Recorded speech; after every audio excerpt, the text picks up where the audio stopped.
This is Motorola Edge 40 Pro, and today I would like to share the top 5 pro tips and features for this device.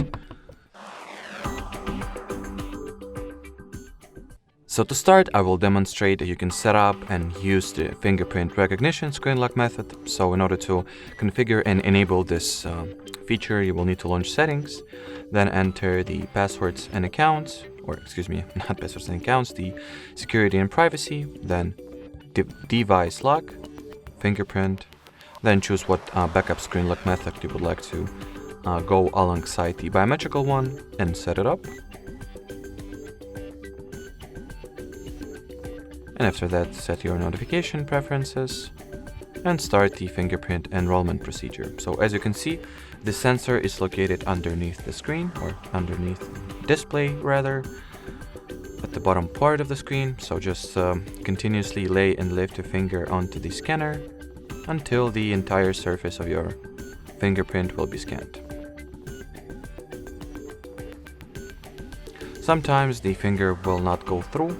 Just make sure that your fingerprint is properly moisturized,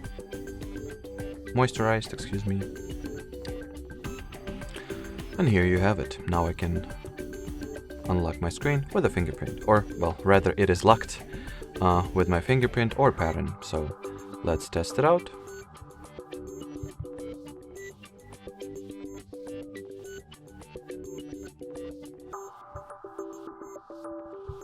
It's actually fairly odd that the fingerprint sensor is not available with the completely shut down screen, but that's the thing that you might want to go configure, since I'm 100% sure that it is an option on this phone. So the next step is how you can change the screen refresh rate. So launch settings, enter display category, open the display refresh rate page, and here you have it. So 3 values to choose from: 60, 120 or 165 Hz respectively. Or you can just set this feature to be automatic and to choose the refresh rate value automatically up to 120 Hz. The next feature for today is also located at the display category of settings. It is called the big display, and that's basically the Motorola trademark for always on display. So turn on this toggle in order to activate it, and go into its settings to customize the appearance and feel of the feature. So there are 3 clock designs to choose from. Let's say I'll go with this one. I will just give the weather. Then you can choose how you would like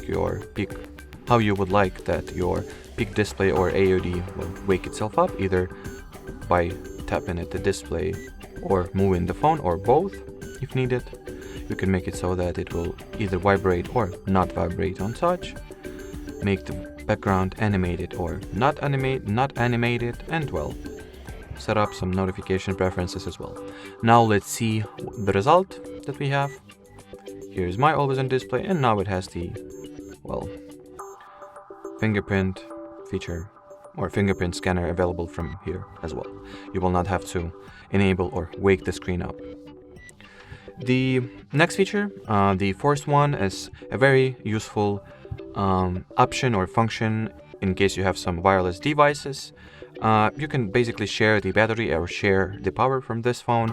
In order to do that, make sure that you have enabled the feature by entering the battery category of settings, then opening the power sharing page, and in here switch on this toggle. Once it is enabled, as you can see, the power sharing feature has been successfully activated.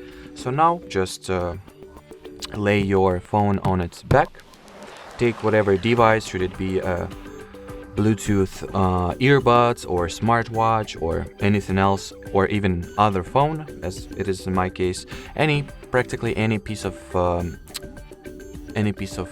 electronics that supports the wireless charging, and just lay it at the back of this phone. I recommend that you lay it in the way that the back of the devices, both devices, will have direct contact, like that, and the charging should have already started. So it's very strange that it actually did not.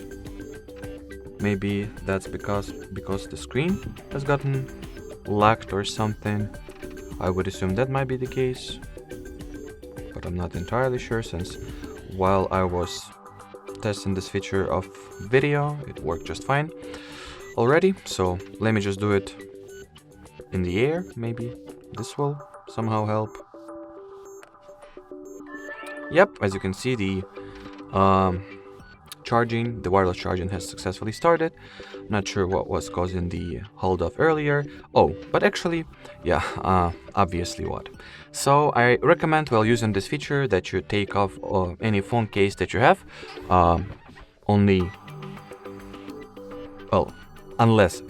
Unless you have the MagSafe or like wireless safe phone case. I mean, the iPhones or the Apple call it MagSafe. Not sure how you would say it in the Motorola case, but I guess you got the point. So yeah, I think if I will actually take the case off, this reverse charging thing should work at least just fine. Let me see. Should I just position it somehow in a way that it will actually start charging?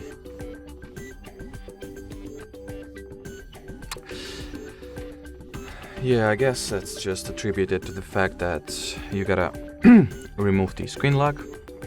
Seems like, but anyways, it doesn't make this feature any less useful. It's still a cool thing once you understand that your Bluetooth earbuds, let's say,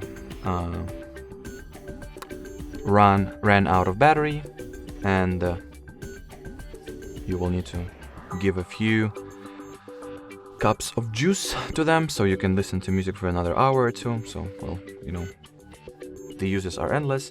Actually, as you could have just seen while I was talking, the toggle was deactivated, so that's somehow, I think, happened and affected the fact that already. So here it is. Yep. So the key here is to lay your device in certain position, and well, make sure that the option is actually activated. That's also an important thing to have in mind. And well, yeah, take off the case as well, since it interferes with the wireless signal or whatever. So yeah, I guess. But now, as you can see, it charges without any issues. The Xiaomi that I have here as the Lab Rat. And not only that, it also doesn't interferes, or well, doesn't switch on, so switches the charging off and on all the time. So well, that's a win. And basically that would be it as far as this option goes. I guess it took me way more time than it should have to explain it to you, since we've encountered some technical difficulties. But well, that's what happens with, you know, electronics all the time. I just guess I'm simply unlucky to catch this while filming a video. And that was 4. And fifth and final feature is the feature that is performance related one. Let me actually turn the feature off, so I will not have this edge light or whatever. So the fifth and final feature for today is the performance related one. As I've already mentioned, it is the RAM boost feature, or memory extension as it is alternatively called.